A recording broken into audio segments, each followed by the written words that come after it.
We tend to imagine the end of the world as a sudden explosion, a catastrophic meteor, a nuclear winter, or a dramatic robot uprising. It's comforting to think it would be loud. It gives us an enemy to look at, a clear moment where everything changes. But history shows us that true shift doesn't happen with a bang. It happens in the quiet, mundane spaces of our daily lives. Right now, you might be sitting in front of a screen watching this very video feeling completely safe. But the truth is, the transition into a dystopian society is already happening.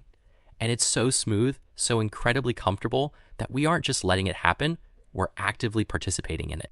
When we think of a dystopia, our minds immediately jump to fiction. Think of George Orwell's 1984 or The Matrix. We picture oppressive governments, gray uniforms, barbed wire, and concrete ruins. We think of a boot stamping on a human face forever. But a modern dystopia doesn't need to force you into compliance, as force creates resistance. Force creates rebels. So the architect of our current reality figured out a much better system. They realized it's far more effective to convince you to buy your own cage. We are willingly trading our privacy for convenience, our attention for validation, and our personal agency for an easier life. A modern dystopia doesn't take away your choices, it just curates them so perfectly that you forget you ever wanted something else. Think about how much of your daily survival relies on a handful of digital monopolies. Because a dystopian society is born when the systems meant to serve humanity begin to manipulate humanity itself. Just like every other system needs fuel, the fuel of this new system is isolation. By keeping us hyper-connected to screens but deeply disconnected from each other, the system ensures we are too tired, too distracted, and too divided to notice what's actually being lost. Now we have to understand exactly how deep our society has gone into a dystopian one. By looking at the stages of a society's metamorphosis into a dystopian society, it's practically the evolution of totalitarianism. Now let's dive into it. Stage 1. The volitional bargain. This is the honeymoon phase. This is the setup. New technology enters society promising to solve all our problems, cure our boredom, and make life completely frictionless.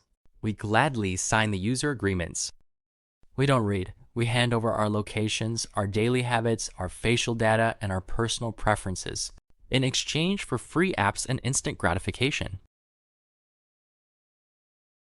In this stage, the cage doors are wide open, but the food inside is just too good to leave. Stage 2. This is where the luxury slowly hardens into an absolute necessity. Suddenly, you can't participate in modern society without giving up your data. Physical money starts disappearing. Public spaces and travel begin to require digital check-ins. Job applications, bank loans, and housing opportunities are quietly handed over to opaque, proprietary algorithms. What was once a cool alternative choice becomes the baseline infrastructure of survival. If you try to opt out of the system in stage 2, you aren't arrested, you're just systematically inconvenienced. You become an outcast simply by trying to live analog. Stage 3. This is the psychological turning point of the dystopia, and it's the stage we are firmly living in right now. At this point, the algorithms running our screens no longer just predict what product you might want to buy, they begin to actively shape what you think, feel, and believe. They feed you specific news to trigger anger, because anger drives engagement. They feed you specific content to cure your boredom, keeping your brain on a constant loop of dopamine highs and lows. Even though you still believe you have free will and you think your opinions are entirely your own. But in reality, your choices have been heavily curated by a line of code designed by a corporation to maximize their bottom line. In stage 3, your mind is no longer entirely yours. Stage 4. This is the last stage of a dystopian society. This is the point of no return. In this final stage, dissent becomes practically impossible because the system controls the very language and platforms required to communicate. If you don't fit the algorithmic mold, or if your opinions threaten the stability of the system, the state doesn't need to send police to your door. They simply minimize you, They freeze your digital currency, they ban your accounts, they unverify your identity. You become a ghost in a hyper-connected world. The loop closes and society becomes a self-correcting organism where any spark of genuine rebellion is snuffed out by a software update before it can ever spread. Now, will worrying our asses off about it help? Short answer, no, it won't. First, let's look ourselves in the mirror. Where are we right now? As we look around, it's clear we are standing right on the precipice. We are deeply entrenched in stage 3. Look at how we view reality through a 5-inch piece of glass.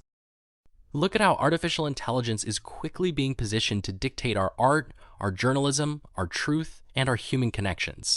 The darkest part of this future isn't that a cartoon villain or a dictator will take over the world.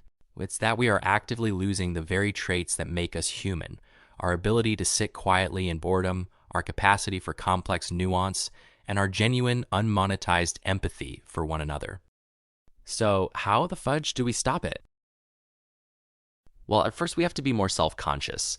Active thinking and being conscious of oneself is literally the best way to not become the dystopian zombie.